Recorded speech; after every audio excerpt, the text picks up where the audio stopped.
माननीय मुख्यमंत्री जी।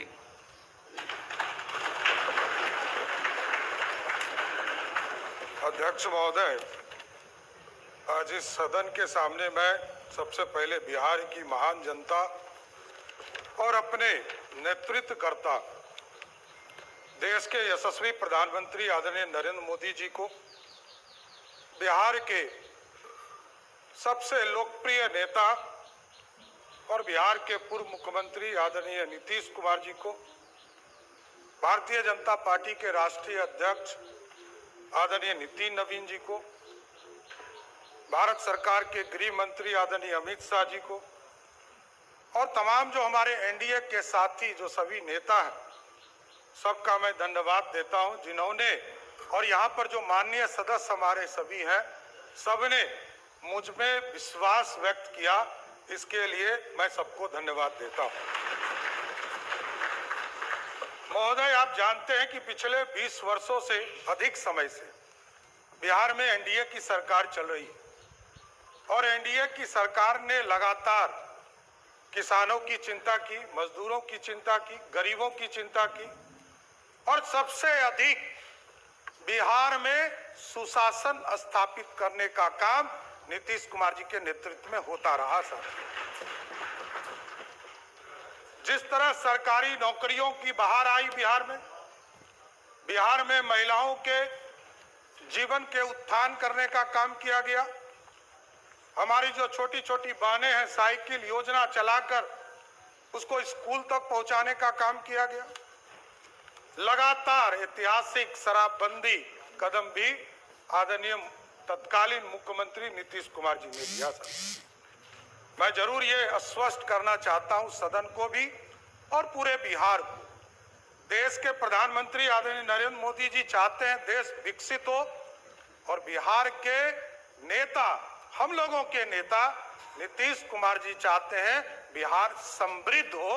इस पर काम हमको करना है और जिस तरह नीतीश कुमार जी के नेतृत्व में CCC पर कोई समझौता नहीं किया गया, चाहे वो क्राइम हो, करप्शन हो और कम्युनिज्म हो, इन तीनों चीजों पर कभी समझौता नहीं किया गया। आगे भी किसी भी कीमत पर कोई समझौता ये सरकार नहीं करेगी। साहब, सही बात है, कुछ लोग को चिंता रहती है, कुछ लोगों को लगता है हमारा पाठशाला, यही बपौती से बाहर निकलिए, किसी की बपौती नहीं है ये सत्ता। ये जो मुख्यमंत्री का पद है ये 14 करोड़ बिहारियों का आशीर्वाद है, इसलिए आज मैं बैठा हूं। नीतीश कुमार जी का, नरेंद्र मोदी जी का, नितिन नवीन जी का, चिराग पासवान जी का, उपेंद्र कुशवाहा जी का, जीतन राम मांझी जी का, सबका आशीर्वाद है, तब तो यहां बैठा हूं। कौन गलतफहमी में है? कौन कहता है किसको बनाया? कहां से गलतफहमी हो गई आपको? अरे मेरी तो राजनीति उत्पत्ति हुई है, मैं बता रहा हूं इस सदन के अंदर। नीतीश कुमार जी को मुख्यमंत्री बनाना था। 94 में समता पार्टी का निर्माण हुआ, मेरे पिताजी संस्थापक सदस्यों में से एक हुए। 1995 में सदस्य बनकर आए और लालू यादव जी ने मुझको जेल में डाला। मैं ही नहीं, मेरे 22 परिवार के सदस्यों को जबरदस्ती जेल में भेजा। लोग कहते हैं लालू यादव का, इसलिए मैं ऑफिशियल बयान कर रहा हूं, इसलिए मैं कोट कर रहा हूं कि लालू यादव जी ने मिलर स्कूल के मैदान में क्षमा मांगा था कि हमसे गलती हुई, इसलिए बोल रहा हूं। और मेरे कई चीजों पर ये लोग चर्चा करते, केस, मैं तो कह ही रहा हूं इस सदन में कई बार मैंने कहा, नीतीश जी नहीं होते तो लालू जी मुख्यमंत्री होते क्या? लालू जी को भी मुख्यमंत्री नीतीश कुमार जी ने बनाया, ये आपको जानकारी होना चाहिए। यहां बैठे वरिष्ठ साथी, इन लोगों से मिलिएगा, आपको पता चल जाएगा। और कोई किसी के पाठशाला से नहीं होता है। मैं तो कहा कि मेरी राजनीति में लालू यादव जी का अत्याचार नहीं होता तो मैं बिहार का मुख्यमंत्री नहीं बन पाता, नहीं तो जेल नहीं जाता, ना इस राजनीति में आता, मैं तो दूसरे रास्ते में चला जाता। इसलिए कोई गलतफहमी में मत रहिए। हमको पता है आप जो समझा रहे हैं ना, कोई किसी का पाठशाला नहीं है, ये लोकतंत्र है। यही भारतीय जनता पार्टी है साथियों, जिस पार्टी ने हमको लीडर ऑफ ऑपोजिशन भी बनाया, भारतीय जनता पार्टी का अध्यक्ष भी बनाया और 2-2 बार डिप्टी सीएम बनाया और आज बिहार का मुख्यमंत्री बनाया। किस गलतफहमी में आप हैं? सबको, पूरी पार्टी एक है, कोई गलतफहमी में मत रहिएगा। न्यूज चलाने वाले चलाते रहेंगे, आप कंफ्यूजन में रहिएगा। हम सब एक हैं और पूरा एनडीए कुनबा एक साथ मिलकर सिर्फ और सिर्फ बिहार के विकास का काम करने का काम करेगा सर। और हम लोग को पता है, कई लोग कहते हैं, बहुत चर्चा चल रही है, मैंने देखा सोशल मीडिया, नए नए मीडिया के रूप आए, मैं खुद भी नहीं समझ पाता। मैं यदि माइनर होता 1995 में तो मेरे को जेल में रखता क्या, बाल सुधार गृह में रखता। 1995 में मैं जेल में रहा और ये सारे मामले कोई नया नहीं है। मैं लोअर कोर्ट लड़ा हूं, हाई कोर्ट लड़ा हूं, सुप्रीम कोर्ट लड़ा हूं, सब बार लड़कर जीतकर यहां बैठा हूं, कहीं कहीं दिक्कत नहीं। जो आदेश सुप्रीम कोर्ट का होता है, न्यायालय का होता है, वही करता हूं। और डिग्री में आप भाई पीछे छूट गए। मैं तो यूजीसी हो या यूनिवर्सिटी का मान्यता हो, जब तक उसका प्रमाणित नहीं किया गया तब तक मैं एफिडेविट में अपना, और इसके लिए भी अब चर्चा होगी कि एफिडेविट हाफिडेविट आप कह रहे हैं। अरे भैया, ये बिहार के लोग अब ये बोल रहे हैं कि 3 बार आपका शब्द बदल गया। अरे भाई, मैं 6ठी बार मंत्री के दर्जे में हूं, मुख्यमंत्री हूं। 1999 में पहली बार मंत्री बना, 27 साल हो गए। जितने समय के बाद तो लोग राजनीति छोड़ देते हैं। अभी हमारे भाई अख्तरुल जी ने कहा कि सबसे युवा मुख्यमंत्री, लालू जी सबसे पहले युवा मुख्यमंत्री हुए, लेकिन पूरे बिहार को लूटने में लग गए। इसलिए युवा नहीं, बिहार को समृद्ध बनाना है, बिहार की समृद्धि के लिए काम कर। बिहार में नीतीश कुमार जी और प्रधानमंत्री जी ने जो संकल्प लिया है, 1 करोड़ लोगों को सरकारी नौकरी और रोजगार देना है, इस वादे पर काम करना है। और महिलाओं के लिए स्पष्ट बताना चाहता हूं, नीतीश कुमार जी एक गार्जियन के तौर पर बिहार में काम करते रहे। आदरणीय प्रधानमंत्री जी लगातार महिलाओं के सम्मान में आगे बढ़े और अभी कह रहे थे ना कि आरक्षण के अंदर आरक्षण दे दीजिए। विजय बाबू उठे तो इनको कहे कि दर्द हो रहा है। आज देख लीजिए, हमारी बहनें यहाँ बैठी है, 29 विधायक हैं यहाँ पर, उसमें से 23 विधायक सिर्फ ओबीसी या दलित समाज से है, 2/3 से अधिक। जब आरक्षण होता, आज यदि संसद में बिल पारित हो गया होता, यहाँ 29 नहीं 122 विधायक जीतकर हमारी बहनें आई। ये व्यवस्था चाहते हैं मोदी जी और नीतीश कुमार जी ने तो इसके लिए किया, इसके लिए किया। 2006 में जब कानून बना रहे थे पंचायती राज के अंतर्गत, तो 50% महिलाओं को आरक्षण दिया और 50% महिलाओं को आरक्षण दिया। तो आपको जानकर खुशी होगी कि आज के तारीख में नगर निकाय में और पंचायती राज में 59% महिलाएं चुनाव जीतकर आ रही है, मतलब 50 से 59 हो गया। इसलिए महिलाओं का सम्मान करना पड़ेगा। और मैं तो गारंटी देता हूं कि स्पष्ट तौर पर बिहार की पुलिस काम करेगी और महिलाओं के तरफ कोई भी गलत नजर उठाता है तो उसको पताल से भी निकालने का काम हमारी पुलिस करेगी साथी। और बिहार में सुशासन, लगातार कई साथी हमारे काम करते रहे। यहाँ पर राजस्व में आपने देखा कई चीजों को 2011 में से लगातार लोक सेवाओं का अधिकार कानून लागू किया गया। बिहार भूमि पोर्टल शुरू किया गया, ई मोटेशन की सुविधा शुरू की गई। फिर उसके बाद दिलीप जायसवाल जी आए, उन्होंने इसको आगे बढ़ाया, ई परिवहन को। विजय सिन्हा जी आए, उन्होंने ई मापी की व्यवस्था कराया, राजस्व न्यायालय में ई कोर्ट की व्यवस्था कराया। संजय सरावगी जी थे, इसको पूरा डिजिटल कराने का काम किया। लेकिन जरूर आश्वस्त करता हूं साथियों, आपने मौका दिया है 3 चीजों को, ब्लॉक, अंचल और थाना, इसको मेरा सीएमओ इसको पूर्ण रूप से देखेगा और बिहार की जनता को पूर्ण रूप से सारी सुविधा मिल सके, इसकी सुनिश्चित करने का काम किया जाए।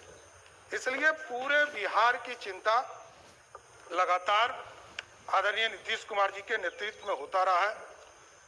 प्रति व्यक्ति को दुगना आय हो सके, इसकी चिंता करना है। तेजी से औद्योगिक विकास सोच के इंडस्ट्री को आगे बढ़ा सके। और आपको जानकर खुशी होगी, लोग कहते हैं कि इन्वेस्टमेंट कहाँ है। मैं बताना चाहता हूँ, 2024 के 28 जनवरी को हम लोगों ने ओथ लिया आदरणीय मुख्यमंत्री नीतीश कुमार जी के साथ। मैं फाइनेंस डिपार्टमेंट में काम कर रहा था। हमें यह ज्ञात होते रहा कि कई चीजें बिहार की जनता को हम बता नहीं पाए। और आपको जानकर खुशी होगी कि पिछले 2 साल में बिहार में 1,36,000 करोड़ का प्राइवेट इन्वेस्टमेंट सिर्फ बिहार में कराने का काम किया गया। और इसको टारगेट लिया है हम लोगों ने कहा है कि अगले 1 साल में, जब 1 साल पूरा हो, तो बिहार की जनता को प्राइवेट इन्वेस्टमेंट के सेक्टर में लगभग 5 लाख करोड़ रुपए का इन्वेस्टमेंट सिर्फ बिहार में हो, इसकी चिंता करनी। और ठीक है, तेजस्वी जी ने अच्छा कहा कि हम समर्थन करेंगे, अच्छे विषयों पर आएंगे, तो जरूर देखता हूं समर्थन मिले, बिहार की चिंता हो, यह जरूर हम लोग समर्थन चाहेंगे। मुख्यमंत्री जब थे नीतीश कुमार जी, मैं 3 यात्रा उनके साथ किया साथी। प्रगति यात्रा, उसके बाद एनडीए के चुनाव के पहले हम लोग यात्रा में गए, आदरणीय नीतीश कुमार जी के साथ मैं यात्रा में रहा। और जब समृद्धि यात्रा, जब वो राज्यसभा के सदस्य के नॉमिनेशन कर लिया उन्होंने और जब निर्वाचित भी हो गए, तो उन्होंने कहा कि बिहार की जनता के बीच में हम जाएंगे। उन्होंने आशीर्वाद दिया था उसके बीच में जाकर, और तब उन्होंने कहना शुरू किया कि यही लोग बिहार देखेंगे। हम लोगों को कहा कि आप लोगों को बिहार देखना है, और मैं दिल्ली रहूंगा, दिल्ली से बिहार का हक बिहार को दिलाने का काम करूंगा सर। और नीतीश कुमार जी को कौन हटा सकता है? कोई गलतफहमी में मत रहिए। नीतीश कुमार जी को कभी कोई ना राजनीति से हटा सकते हैं, ना कोई दिल से हटा सकते, क्योंकि नीतीश कुमार जी इच्छा शक्ति वाले नेता हैं। हम लोग सोचते थे कि कैसे ये डिसीजन ले रहे हैं। मैं उनका सेकेंड नंबर था, मैं जान रहा था।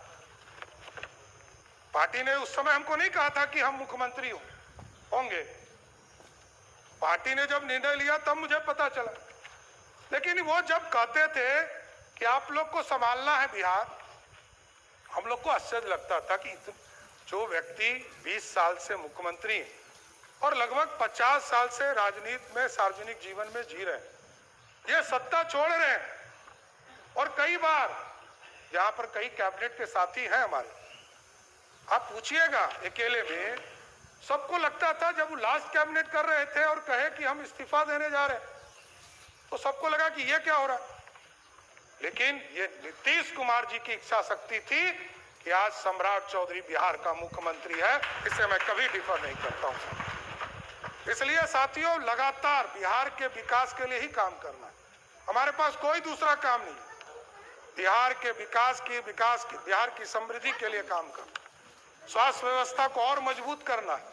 कई लोगों ने काम किया इसके ऊपर, नीचे ब्लॉक से लेकर ब्लॉक, अनुमंडल, जिले में कैसे लोग वहां से ट्रांसफर करने की व्यवस्था को समाप्त करना है, वहीं लोग रहे, यहां आने की जरूरत नहीं है। यहां तो पीएमसीएच पूरे प्रदेश से रिसर्च के साथ साथ यहां पर इलाज करने का काम किया जाता है। लेकिन ऐसी व्यवस्था करनी है कि जिले में यदि कोई बीमार पड़े तो अगले 2-3 दिनों तक जिले में ही रहकर उसका इलाज हो सके। साथियों, ये व्यवस्था खड़ा कर। और अभी हम लोग जुलाई के माह में सभी प्रदेशों में, सभी प्रखंडों में ये निर्णय था हम लोगों का कि हम लोग जब चुनाव में जा रहे थे एनडीए के घोषणा पत्र में हम लोगों ने तय किया था कि उस शिक्षा को बढ़ाने के लिए हम लोग सभी प्रखंडों में एक एक डिग्री कॉलेज खोलेंगे। जो 208 डिग्री कॉलेज बिहार सरकार ने तय कर दिया है और 1 जुलाई के बाद किसी दिन भी उसको चालू करने का काम बिहार की सरकार करेगी। सर, किसानों के आय के लिए लगातार कृषि रोड मैप 1, 2, 3 लगातार इसकी बैठकें चलती है। और आज मैं बताते हुए खुशी हो रहा है कि जिस बिहार में लोग पानी से डरते थे, लोग कोसी से डरते थे, अभी बीच के कालखंड में जब दिल्ली में सांसदों के लिए नया भवन बन रहा था तो मैंने एक नाम प्रस्ताव किया, कोसी। तो लोगों ने गूगल पे सर्च किया तो कहा कि ये तो अभिशाप है। हमने कहा कि अब अभिशाप नहीं है। इसलिए नहीं है कि जिस बिहार, उत्तर बिहार में बिहार के लिए कृषि योग्य जमीन 10 लाख हेक्टेयर जमीन था, आज उसी कोसी और कई नदियों को, इसके पानी को कंट्रोल करके आज लगभग 22 लाख हेक्टेयर जमीन कृषि योग्य हो गया, जो दुगना है। इसलिए अब कोसी अभिशाप नहीं, कोसी को वरदान बनाना है और कोसी वरदान बन रहा है। और 2024 में आपने देखा कि अभी तक का सबसे अधिक पानी कोसी में नेपाल के तराई से आया और पूरी तरह बिहार में मात्र 156 गांव में जो रिवर साइड थे उसमें सिर्फ पानी आया। 6.5 लाख क्यूसेक पानी छोड़े गए, 6,48,000 क्यूसेक पानी छोड़े गए, जबकि उसकी कैपेसिटी ही उस बांध की 6,52,000 क्यूसेक पानी था। इसके बावजूद पूरा नॉर्थ बिहार बचा और बिहार ने देखा है 2008-9 में किस तरह पूरा कोसी समाप्त हो गया था, चाहे वो पूर्णिया का इलाका हो, उसमें पानी बाढ़ की स्थिति हो गई। इसलिए ये संरचना बदल रही, लेकिन और इसको अच्छा करना है, क्योंकि वाटरवेज सबसे सस्ता है। 1 रुपया 30 पैसे के रेट से सबसे सस्ता वाटरवेज के माध्यम से ट्रांसपोर्टेशन है। रोडवेज उससे महंगा है, रेलवेज उससे महंगा है, उससे महंगा रोडवेज है और फिर एयर ट्रैफिक है। तो कई चीजें हैं जिसको करना है। और अभी तो आदरणीय प्रधानमंत्री जी और आदरणीय नीतीश कुमार जी के सहयोग से बिहार में आप देख रहे होंगे एयरपोर्ट लगातार बनाने का काम शुरू कर दिया। आप देखिए किसानगंज जो हमारा टेल पॉइंट है, वहां भी एयरपोर्ट की कल्पना की जा रही है। पूर्णिया एयरपोर्ट चालू हो गया, फारबिसगंज में एयरपोर्ट की कल्पना की जा रही है, सहरसा में एयरपोर्ट की कल्पना की जा रही है, उसका भी टेंडर निकल गया, बीरपुर का टेंडर निकल गया, दरभंगा में हमारा एयरपोर्ट बनकर तैयार हो गया और चालू है, और अगले 6 महीना में नया बिल्डिंग टर्मिनल भी चालू हो जाएगा। उसके बाद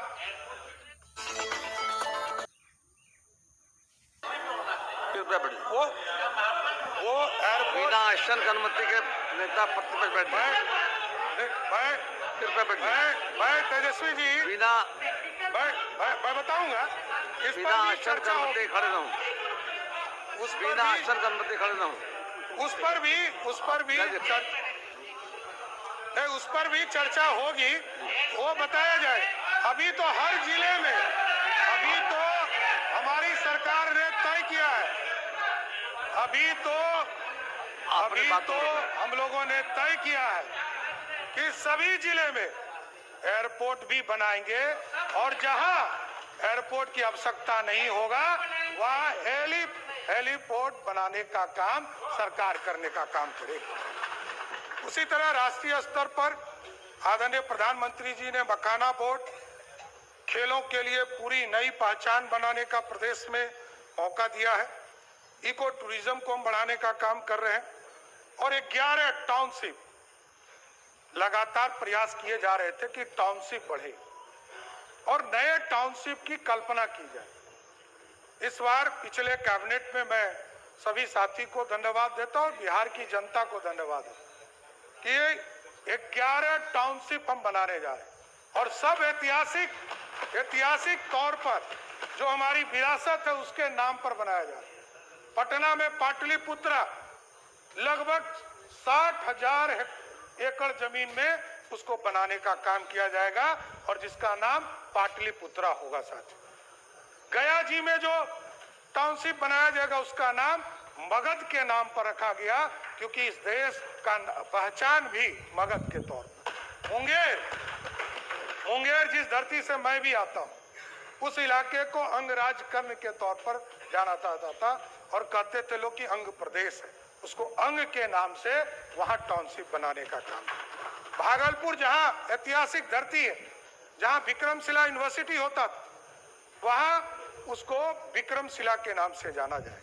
पूर्णिया में माता पूरन देवी के नाम से पूर्णिया को ही नए टाउनशिप में बनाया जाएगा। उसी तरह जो सहरसा का इलाका है, उस इलाके में कोसी के नाम पर वहां टाउनशिप बनाने का काम किया जाए और मां जानकी के नाम पर जो मिथिला जो धरती है, जहां उनका जन्म स्थान जिस इलाके में माना जाता है, उसको मां सीता के नाम पर, मिथिला के नाम पर जो राज्य था उसके नाम पर किया जाए। और जो नीतीश कुमार जी ने घोषणा किया था स्वयं, वो था सीतामढ़ी की पावन धरती पर जाकर जब मां सीता के जन्म स्थान पर भव्य मंदिर बनाने का काम शुरू किया गया तो कहा गया कि हम यहाँ सीतापुरम एक नया शहर बनाने का काम करेंगे। उसी तर्ज पर तिरहुत मुजफ्फरपुर में, सोनपुर के इलाका में हरिहर बाबा है, हरिहरनाथपुर बनाने का काम किया जाएगा।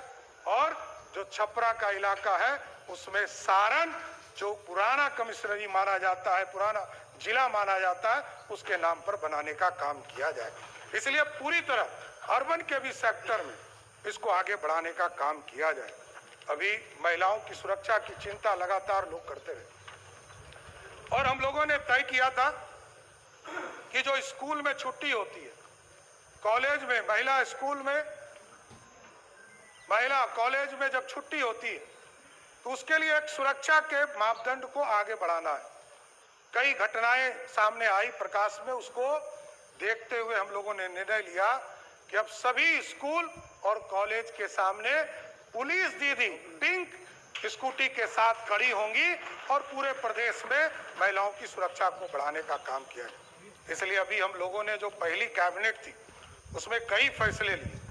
उसमें हरिहरनाथ बाबा को भी, जिस तरह बाबा विश्वनाथ काशी में स्थापित है, प्रधानमंत्री जी ने जिस तरह कॉरिडोर बनाया, उसी तर्ज पर हम लोग सोनपुर में भी हरिहर बाबा नाथ के नाम पर कॉरिडोर बनाने का काम करेंगे, जो लगभग 680 करोड़ का कॉरिडोर होगा और उनके आशीर्वाद से पूरा बिहार और समृद्ध हो, इसकी कामना भी करते रहेंगे। कई चीजों की लगातार माननीय विधायकों के द्वारा चिंता रहती थी कि जो रोड एक्सीडेंट होते थे उसको इंश्योरेंस सेक्टर में जाना पड़ता था। हम लोगों ने तय किया, आदरणीय वित्त मंत्री जी, आदरणीय विजय बाबू, सब लोगों ने इसको तय किया कि अब जो रोड एक्सीडेंट होंगे उसमें इंश्योरेंस का भी पैसा 4 लाख मिलेगा और सरकार भी अपने स्तर से उसको 4 लाख रुपया घटना के बाद देने का काम करेगी। इसी तर्ज पर कई चीजें हैं जिसको लगातार आपके समर्थन की जरूरत है और आप लोग लगातार समर्थन करते रहिए। ये जरूर आश्वस्त करता हूँ कि कई सेक्टर हैं जिसमें काम करने की जरूरत और भी है। नीतीश जी भी कहते थे कि जो हमारे ब्लॉक के स्कूल हैं उसमें मॉडल स्कूल की स्थापना करना है। जिला में जो जिला स्कूल होता था उसको पूरी तरह व्यवस्थित करना है और नए जो पूरी संरचना बनेगी उसके साथ साथ जोड़ने का कि हम ऐसी व्यवस्था खड़ा करें। कई लोग आते हैं और कहते हैं कि ऑफिसर के बेटा को पढ़ने के लिए बाध्य कीजिए। मैं बात तो नहीं कर सकता, लेकिन ये व्यवस्था जरूर इस सरकार को खड़ा करना है कि ऑफिसर और मंत्री का बेटा स्वयं सरकार के स्कूल में पढ़ना शुरू कर दे। ऐसी व्यवस्था खड़ा करना, इसको आगे बढ़ाना है। नीतीश जी ने पूरा इंफ्रास्ट्रक्चर दिया है, स्कूल में शिक्षक को पहुंचाया और लगभग 5 लाख शिक्षकों की बहाली की और सबको मुख्य धारा में लाने का काम किया है। इसलिए हम लोग अब लगकर इसको आगे बढ़ाएंगे और पूरी व्यवस्था को खड़ा करेंगे। कई लोग चिंतित हैं कि किसका सम्मान होना चाहिए। अरे जो व्यक्ति जो परिवार में अपनी बहन का सम्मान नहीं करता हो वो दूसरे को सीख दे रहा है क्या? पूरा देश जानता है, कोई हमको नहीं बताने की जरूरत है, लेकिन पूरा देश और दुनिया जानता है। देखिए, जब भी मैं बार बार कहता हूं, व्यक्तिगत हमला करिएगा तो व्यक्तिगत सुनना पड़ेगा। कभी भी व्यक्तिगत का जगह नहीं है। ये लोकतंत्र की धरती है, लोकतंत्र का मंदिर है। मैं जानता हूं, मैंने लालू प्रसाद जी के साथ भी काम किया है, मैं जानता हूं, बड़े नेता हैं, इसमें कहीं दो मत नहीं। लेकिन यदि वो सिर्फ अपने लिए नहीं जीते रहते तो ये सब लोग उनके साथ ही खड़े होते। और लालू जी सबसे पहले, ये आपको जानकारी दे देता हूं, सबसे पहले घुटना आरएसएस कार्यालय में ही जाके डाले थे, कोई दूसरे जगह नहीं। 33 विधायकों का समर्थन चाहिए था, सरकार ही नहीं बनती, हरदी ही नहीं लगता, मुख्यमंत्री ही नहीं बनते। और नीतीश कुमार जी का इसलिए मैंने कहा योगदान है कि नीतीश कुमार जी नहीं होते तो लालू जी नेता ही नहीं बनते, एमएलए एमपी तो बन जाते, विरोधी दल का नेता बनाया और मुख्यमंत्री का उम्मीदवार बना। ये पूरा बिहार जानता है, लेकिन मैं सिर्फ याद दिला रहा हूं बिहार को। इसलिए आज मैं तमाम साथी, लगभग 13 लोगों ने अपनी बातों को रखा है, लेकिन मैं फिर से देश के यशस्वी प्रधानमंत्री नरेंद्र मोदी जी को, बिहार के लोकप्रिय नेता, हम लोगों के नेता नीतीश कुमार जी को, हमारे पार्टी के राष्ट्रीय अध्यक्ष नितिन नवीन जी को और तमाम जो एनडीए के बड़े नेता हैं सबका, और तमाम जो हमारे एनडीए के विधायक हैं, सबने हमको नेता चुना, इसके लिए मैं सबको बधाई देता हूं। और मैं कोशिश करूंगा कि जो हमारे विपक्षी पार्टी के साथी हैं उनका भी सम्मान बिहार की जनता के बीच रखूं और लोग काम करते रहे। काम से आपके दिल को पूरा एनडीए जीतने का काम करेगा। बहुत बहुत धन्यवाद।